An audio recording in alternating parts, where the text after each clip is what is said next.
Pernah tak anda terfikir macam mana seketul batu yang dijumpai dekat sungai boleh tulis semula sejarah kita? Hari ini kita nak bongkar kisah satu artifak purba yang betul-betul mengubah pemahaman kita tentang kedatangan Islam di Asia Tenggara hanya dengan apa yang terukir padanya. Okey, jom kita fikir sekejap. Kalau sebut pasal bukti terawal undang-undang Islam di rantau ni, apa yang terlintas kat kepala anda? Mungkin manuskrip lama ke? Atau mungkin surat-surat diraja yang disimpan elok dalam arkiv? Jawapannya, mungkin bukan macam yang kita sangka. Bukti terawal tu bukanlah sesuatu yang tersimpan rapi dalam istana. Tapi, sebongkah batu yang dijumpai terbenam dalam sungai. Pelik kan? So, inilah perjalanan kita untuk beberapa minit akan datang. Kita akan mulakan dengan kenapa batu ni sangat penting sampai boleh ubah sejarah. Lepas tu, kita akan jejaki kisah perjalanan batu ni. Kita akan tengok macam mana ia jadi bukti tulisan Jawi yang pertama, selami undang-undang yang dipahat atasnya, dan kita akan akhiri dengan satu amaran yang cukup berkuasa. Okey, kita mulakan dengan perkara paling asas. Kenapa batu ni penting sangat? Sebab ia bukan sekadar batu lama yang antik. Ia sebenarnya satu peristiharan berusia 700 tahun yang telah memaksa sejarawan untuk menulis semula buku teks sejarah. Dulu kita semua belajar atau sejarawan percaya yang Islam hanya sampai dan bertapak di Terengganu selepas tahun 1326 Masihi. Tapi penemuan batu ni, ia mengubah segala-galanya. Batu ni dah disahkan usianya dari tahun 1303 Masihi. Ini bukan sahaja bermakna Islam datang lebih awal, tapi ia membuktikan yang undang-undang Islam dah pun mantap dan dikuatkuasakan sepenuhnya pada waktu tu. Satu perbezaan yang sangat besar. Jadi, macam mana batu yang hebat ni ditemui? Kisah perjalanannya sendiri pun dah macam satu pengembaraan epik, merentasi zaman, dari dasar sungai yang berlumpur sampailah ke Dewan Pameran Muzium yang kita boleh lihat hari ni. 722, cuba renungkan nombor ni sekejap. Bukan 72 tahun, tapi 722 tahun. Itulah lebih kurang usia artifak ni. Lebih 7 abad lamanya ia menjadi saksi senyap kepada jatuh bangunnya kerajaan, peredaran zaman. Bayangkan apa yang batu ni dah lihat. Ceritanya bermula pada tahun 1303 masa ia diukir. Lepas tu, entah macam mana, ia hilang dari radar sejarah selama lebih 500 tahun. Sehinggalah pada tahun 1887, ia ditemui semula secara tak sengaja, separuh terbenam di tebing sungai lepas satu kejadian banjir besar. Dan hari ini, ia jadi salah satu harta negara yang paling berharga.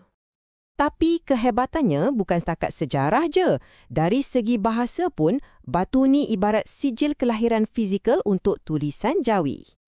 Bagi yang mungkin tak berapa familiar, tulisan Jawi ni satu inovasi yang sangat bijak. Ia ambil skrip Arab dan suaikannya untuk kegunaan bahasa Melayu.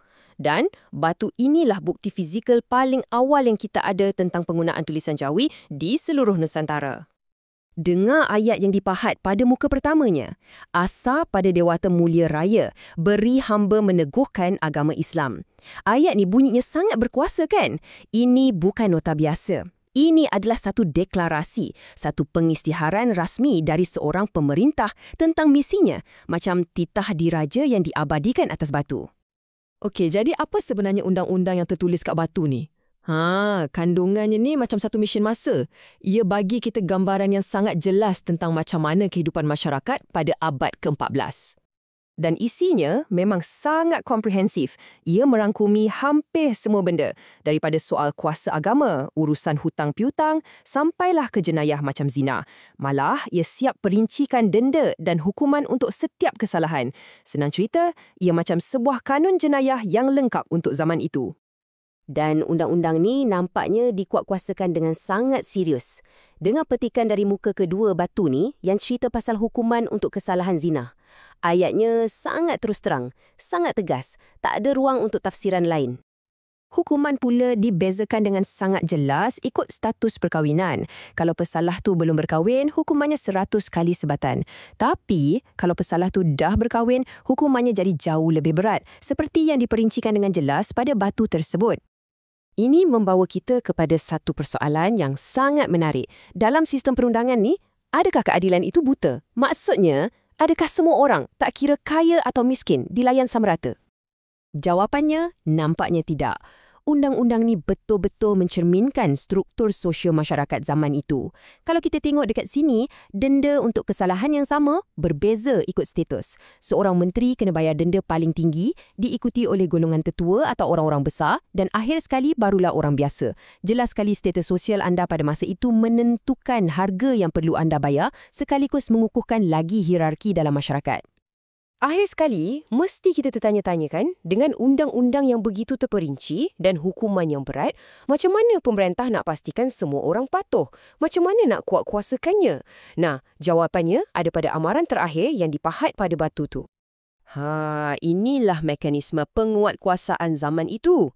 Ayat penutup pada batu ini bukan sekadar arahan. Ia adalah satu amaran, satu sumpahan dari Tuhan yang ditujukan kepada sesiapa sahaja yang berani langgar undang-undang ini. Tapi apa yang paling menarik tentang sumpahan ni? Ia tak kenal pangkat atau darjat. Teks tu dengan jelas sebut yang ia terpakai kepada semua orang, termasuklah anak, cucu dan seluruh kerabat pemerintah itu sendiri. Ini adalah satu mesej yang sangat jelas, tiada siapa yang terkecuali, tiada siapa yang lebih tinggi daripada undang-undang Tuhan. Jadi kesimpulannya, batu bersurat Terengganu ni bukan sekadar seketul batu yang kita jumpa di sungai. Ia adalah satu perisytiharan iman sebuah kerajaan. Ia adalah kanun undang-undang sebuah masyarakat. Dan yang paling penting, ia adalah satu-satunya tingkap yang kita ada untuk mengintai dunia mereka 700 tahun yang lalu. Jadi, saya tinggalkan anda dengan satu soalan untuk difikirkan. Sejauh manakah kuasa satu sumpahan ilahi mampu memastikan undang-undang dipatuhi? Dan apa agaknya yang boleh kita pelajari tentang hubungan antara iman, undang-undang dan kuasa daripada seketul batu yang dah bertahan lebih 700 tahun lamanya?